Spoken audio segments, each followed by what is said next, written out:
ওই শেখ মুজিবের ছবি ওই বঙ্গভবন থেকে নামানো হয়েছে, সবচেয়ে গুরুত্বপূর্ণ কথাটি হচ্ছে তাকে জাতির পিতা কে বানিয়েছে? জাতির পিতা আপনি বানিয়েছেন, আমি বানিয়েছেন, আমাদের ম্যান্ডেট নেওয়া হয়েছে, হোক সংবিধানে আছে। সবচেয়ে গুরুত্বপূর্ণ কথা হচ্ছে এইটাই তো সমস্যা।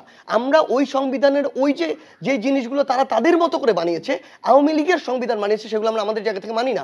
এবং এটার জন্য আমরা অন্তর্বর্তীকালীন সরকারের শপথ হয়েছে। সবচেয়ে গুরুত্বপূর্ণ বিষয়টি হচ্ছে এখানে, সেটি হচ্ছে কি শোনা যায় এটা নাকি আমাদের সংবিধানে নেই অন্তর্বর্তীকালীন সরকার, তাহলে এই কনসেপ্টটা আপনাকে তো একবার বলাই হয়েছে যে সবচেয়ে গুরুত্বপূর্ণ এখানে যে বিষয়টি, এই অভ্যুত্থানটি কোনো সংবিধান মেনেই হয়নি। খুনি শেখ হাসিনা কোনোদিন সংবিধান মেনে বাংলাদেশের প্রধানমন্ত্রী হতেই পারে না। এই বিষয়গুলো সবগুলোকে বরং আমরা তো আমাদের জায়গা থেকে সংবিধান ছুঁড়ে ফেলে দিতে চেয়েছি, কিন্তু সবচেয়ে বড় যে সমস্যাটি হয়েছে শেখ মুজিবুর রহমানের কথাটা যেহেতু উঠে আসলো, তাই যদি বলি যে বঙ্গভবন থেকে যে তার ছবি নামানো হলো, এই নিয়ে আসলে আপনি কি বলবেন? কারণ আমাদের সংবিধান তো এখনো চেঞ্জ হয়নি এবং সংবিধান অনুযায়ী তিনি আসলে জাতির পিতা। এই ব্যাপারটাকে কিভাবে দেখুন, সবচেয়ে বড় কথা হচ্ছে এই সংবিধান মেনে না এই অভ্যুত্থান হয় নাই। এই সংবিধান যদি মানাই হতো তাহলে খুনি শেখ হাসিনা সাহস কোথায় পায় আমার প্রায় 2000 ভাই বোনকে গুলি করার? এই সাহসটাকে কে দিয়েছে? সবচেয়ে বড় কথা হচ্ছে এই দেশের, যেই দেশের জনগণের টাকায়, জনগণের ম্যান্ডেটে, জনগণের ট্যাক্সে এই একটা দেশ চলার কথা, জনগণকে প্রাধান্য দিয়ে এই সংবিধানে তো জনগণের সরকার বলা হয়েছে, এই সংবিধানে বলা হয়েছে জনগণ সর্বময় ক্ষমতার অধিকারী। সেই জনগণকে বাতিল হচ্ছে না কেন? সেদিকে আসছি, সেই জনগণকে খুন করার এইভাবে, সেই জনগণের রক্ত ঝরানোর অধিকার কিভাবে এই খুনি হাসিনা পায়?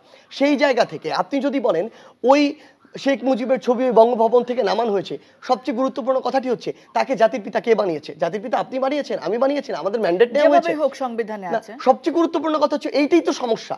আমরা ওই সংবিধানের ওই যে জিনিসগুলো তারা তাদের মতো করে বানিয়েছে, আওয়ামী লীগের সংবিধান বানিয়েছে, সেগুলো আমরা আমাদের জায়গা থেকে মানি না।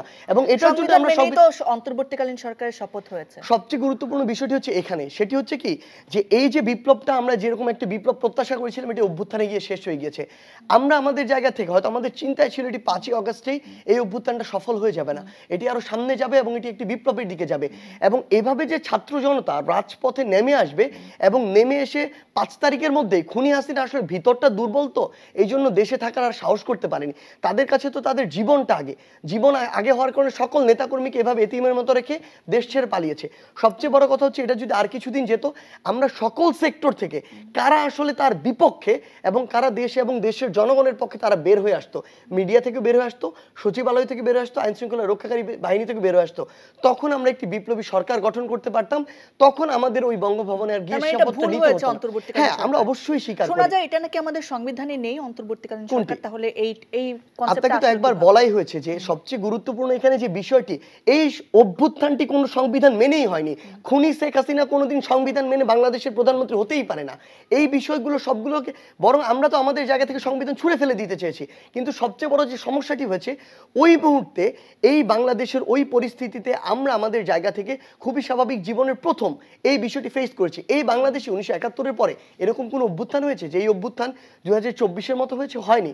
এই অভ্যুত্থানে ছাত্রদের নেতৃত্বে এই অভ্যুত্থানটা যখন সংগঠিত হয়, আমরা কিন্তু আমাদের জীবনের আগে এই অভিজ্ঞতার মধ্য দিয়ে যাইনি।